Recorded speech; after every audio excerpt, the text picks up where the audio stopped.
Hello students, मैं professor Sandeep sir, सभी का तोशिप ट्यूटोरियल में स्वागत है। दोस्तों, ये वीडियो के अंदर हम देखने वाले हैं question bank on the subject engineering mechanics. तो ये वीक के अंदर बहुत सारे कॉलेजेस में यूनिट टेस्ट 1 कंडक्ट किया जा रहा है, तो उसके रिगार्डिंग जो इंपॉर्टेंट क्वेश्चंस है, so that you can easily crack the unit test 1, इसके बारे में हम डिस्कस करने वाले हैं। ठीक है, तो आपका सब्जेक्ट है engineering mechanics. EGM is the short form of the subject, abbreviation of the subject, and जो कोड है वो है 312312। ठीक है, अब यूनिट टेस्ट 1 के अंदर मैक्सिमम कॉलेजेस में unit 1 and unit 2, that is simple lifting machines and analysis of forces consider किया गया है। ठीक है, और कोई कोई कॉलेजेस के अंदर सेंट्रोइड, सेंटर ऑफ ग्रेविटी भी एग्जाम में है।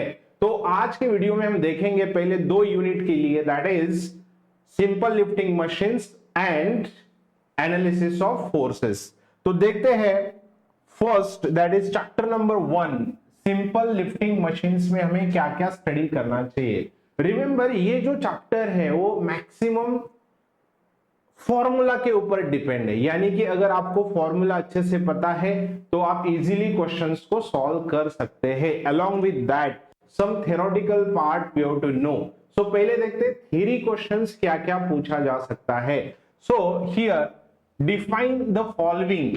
सो लोड क्या होता है, एफर्ट क्या होता है। करेक्ट है, लोड क्या होता है, एफर्ट क्या होता है, यानी कि डब्ल्यू को हमें डिफाइन करने आना चाहिए, एफर्ट पी पता होना चाहिए, मैकेनिकल एडवांटेज क्या होता है, वेलोसिटी रेशो क्या होता है, इनपुट क्या है, आउटपुट क्या है, then efficiency of the machine, law of machine. Sir, law of machine एक 2 मार्क के लिए क्वेश्चन भी आ सकता है, उसके ऊपर न्यूमेरिकल भी आ सकता है। करेक्ट है, लॉ ऑफ मशीन क्या है अपना, P is equals to mw plus C। उसके साथ साथ उसके अंदर क्या क्या पैरामीटर्स है, P क्या होता है, M क्या होता है, W क्या होता है, C क्या होता है, ये हमें पता होना जरूरी है।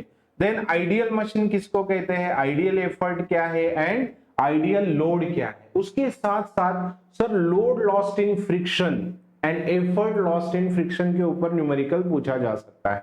ठीक है, now differentiate between reversible and non reversible machine. Sir, reversible machine क्या होता है, नॉन रिवर्सिबल मशीन क्या होता है, एंड उसकी कंडीशन क्या है। करेक्ट है, जो कि इफिशियंसी के ऊपर डिपेंड होता है। Then state the equation of law of machine and state the meaning of the each term. तो लॉ ऑफ मशीन क्या है वो आपको बताना है, उसके साथ साथ उसके अंदर के टर्म्स को बताना है। तो इसके ऊपर एग्जाम में न्यूमेरिकल्स किसके ऊपर आ सकते हैं, कौन से ऐसे टॉपिक्स है। तो अगर हम आगे जाके एप्लीकेशन की बात करें तो डिफरेंशियल एक्सल व्हील के ऊपर न्यूमेरिकल आपको दिख सकता है, वेस्टर्न पुली के ऊपर आपको, पुली ब्लॉक के ऊपर आपको क्वेश्चन दिख सकता है, सिंपल स्क्रू जैक के ऊपर आपको एग्जाम में क्वेश्चन दिख सकता है। मैं न्यूमेरिकल की बात करता हूं। इसके साथ साथ न्यूमेरिकल किसके ऊपर आ सकता है सर, ये तो हो गया एप्लीकेशन टाइप। अब numericals on mechanical advantage, velocity ratio and efficiency. हमने बहुत सारे क्वेश्चंस को सॉल्व किया है। अपना ऐप जो है तोशिप ट्यूटोरियल, उसके अंदर आप देखोगे तो सिंपल लिफ्टिंग मशीन के ऊपर जो भी कंटेंट मैं आपको बता रहा हूं उसके ऊपर सारे क्वेश्चंस अवेलेबल है। ठीक है, देखना यहां पे इंजीनियरिंग मैकेनिक्स फॉर के स्कीम, इधर आप देखोगे तो ये कंटेंट है अवेलेबल। यहां पे पहले तो इंट्रोडक्शन है सब्जेक्ट का, then simple lifting machine. Simple lifting machine के अंदर आप जाओगे तो यहां पे ऐसे न्यूमेरिकल्स सारे वीडियोस अवेलेबल है, यहां पे देखोगे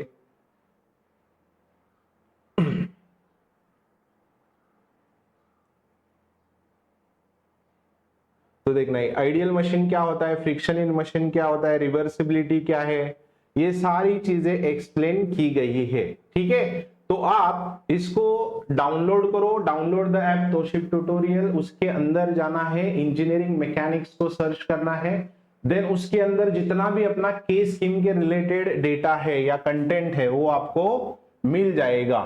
ठीक है, ओके।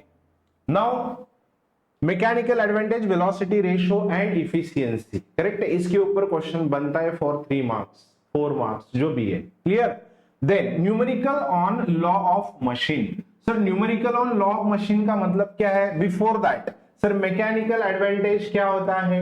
मैकेनिकल एडवांटेज होता है W/P, करेक्ट है। सिमिलरली वेलोसिटी रेशियो होता है Y/X, करेक्ट। देन इफिशियंसी क्या होता है? Mechanical advantage upon velocity ratio into what 100। तो आपको WP दिया रहेगा, Y/X दिया रहेगा, या फिर कभी कभी वेलोसिटी रेशियो डायरेक्ट दिया जाता है, तो उसके ऊपर आप क्या कर सकते हैं? इफिशियंसी फाइंड कर सकते हैं, that is percentage efficiency, right. Now next numerical on law of machine. Sir law of machine के ऊपर क्वेश्चन कैसे पूछा जा सकता है? देखो, एक W दिया रहेगा, उसका एफर्ट दिया रहेगा, दूसरा W दिया रहेगा, उसका एफर्ट दिया रहेगा। तो लॉ ऑफ मशीन क्या है? P is equals to mw plus C। तो ये दोनों को आप यहां पे रखोगे, M एंड C को फाइंड आउट करेंगे, करेक्ट है। तो लॉ ऑफ मशीन को आप जनरेट कर सकते हैं, इक्वेशन बना सकते हैं। M को फाइंड करना है, C को फाइंड करना है। दूसरा टाइप क्वेश्चन क्या क्या होता है? ये ऐसे ही दिया रहेगा और आपको बोला रहेगा at W is equals to 3 kilo newton, find the effort P। तो ये दोनों से आपने क्या किया? M एंड C को फाइंड किया, यहां पे रख दिया, तो आपको लॉ ऑफ मशीन मिल गया। अब क्या करोगे आप? ये 3 को इधर रखोगे तो रिक्वायर्ड एफर्ट आपको मिल जाएगा। ये हो गया दूसरा टाइप। तीसरा टाइप क्या हो सकता है? डायरेक्टली आपको लॉ ऑफ मशीन दिया रहेगा, बोला रहेगा इतना लोड है तो कितना एफर्ट लगेगा, करेक्ट है। ये टाइप का न्यूमेरिकल आप एग्जाम में एक्सपेक्ट कर सकते हो, ठीक है। So this is related about what? अपना सिंपल लिफ्टिंग मशीन्स, ठीक है। अब बात करते हैं एनालिसिस ऑफ फोर्सेस की। सर देखना, ये जो अपना पूरा सब्जेक्ट है उसके अंदर एनालिसिस ऑफ फोर्सेस, ये जो चैप्टर है वो बहुत ही इंपॉर्टेंट है। रीजन आपको बताता हूं, simple lifting machine is isolated topic, and जो अपना लास्ट का यूनिट है that is centroid and centre of gravity is also isolated topic. यानी कि first chapter and last chapter का इन बिटवीन बहुत कम रिलेशन आता है, but analysis of forces, equilibrium of forces and friction, ये एक दूसरे के ऊपर डिपेंड है। मतलब ये तीनों चैप्टर अगर आप पढ़ोगे, या फिर फर्स्ट एनालिसिस ऑफ फोर्सेस आपको अच्छे से आता है तो इक्विलिब्रियम अच्छे से आएगा, एंड इक्विलिब्रियम का कंडीशन ही हम फ्रिक्शन में अप्लाई करते हैं। तो ये तीनों जो यूनिट्स है वो बहुत ही इंपॉर्टेंट है एंड एक दूसरे के ऊपर डिपेंड है, ठीक है। तो एनालिसिस ऑफ फोर्सेस में क्या है sir? Define the following terms. Okay, define the following terms. तो पहले मैकेनिक्स क्या होता है? मैकेनिक्स को हम डिफरेंट पार्ट्स में डिवाइड करते हैं। कैसे करते हैं डिवाइड? स्टैटिक्स होता है, डायनामिक्स होता है, काइनेटिक्स होता है, काइनेमेटिक्स होता है। ये सारी चीजें आपको पता होनी चाहिए। मैकेनिक्स क्या है? Study of force and its effect on object which is at rest और इन मोशन, करेक्ट है। हम फोर्सेस का एनालिसिस करते हैं ऑब्जेक्ट के ऊपर, जो ऑब्जेक्ट रेस्ट में होगा या फिर मोशन में होगा। अगर वो रेस्ट में है तो उसको हम क्या कहते हैं? स्टैटिक्स कहते हैं। अगर वो मोशन में है तो उसको हम क्या कहते हैं? डायनामिक्स कहते हैं। सो डायनामिक्स में अगेन दो part, kinetics and kinematics. Analysis of motion without consideration of mass and force kinematics होता है, with consideration of mass and force kinetics होता है। उसके साथ साथ हमें रिजिड बॉडी क्या है पता होना चाहिए, विद एग्जांपल। फोर्स क्या होता है, रिजोल्यूशन क्या होता है। फोर्स के अंदर कभी कभी यूनिट न्यूटन फोर्स पूछा जा सकता है। यूनिट न्यूटन फोर्स का मतलब क्या है sir? As force is equals to F is equals to ma, correct. Unit newton force का मतलब होता है सर 1 न्यूटन फोर्स। क्या होता है? 1 न्यूटन फोर्स, करेक्ट। उसको डिफाइन कैसे करने का? सपोज अगर मैं एक यहां पे ऑब्जेक्ट कंसीडर करता हूं जिसका मास कितना है? 1 kg। सर 1 kg मास में अगर मुझे 1 मीटर पर सेकेंड स्क्वायर एक्सीलरेशन प्रोड्यूस करना है, 1 kg मास में 1 मीटर पर सेकेंड स्क्वायर एक्सीलरेशन प्रोड्यूस करना है, तो लगने वाला जो फोर्स है वो होगा कितना? 1 न्यूटन फोर्स, या उसी को हम क्या कहते हैं? यूनिट न्यूटन फोर्स कहते हैं। परफेक्ट, ये क्वेश्चन बन सकता है एग्जाम में, राइट। तो फोर्स के बारे में बाकी चीजें आपको पता होनी चाहिए। बाकी चीजें मतलब क्या? तो कैरेक्टरिस्टिक्स ऑफ फोर्स क्या क्या है, नेचर ऑफ फोर्स क्या क्या है, इफेक्ट ऑफ फोर्सेस क्या क्या है, ये सारी चीजें आपको रिलेटेड टू फोर्स पता होनी चाहिए, ठीक है।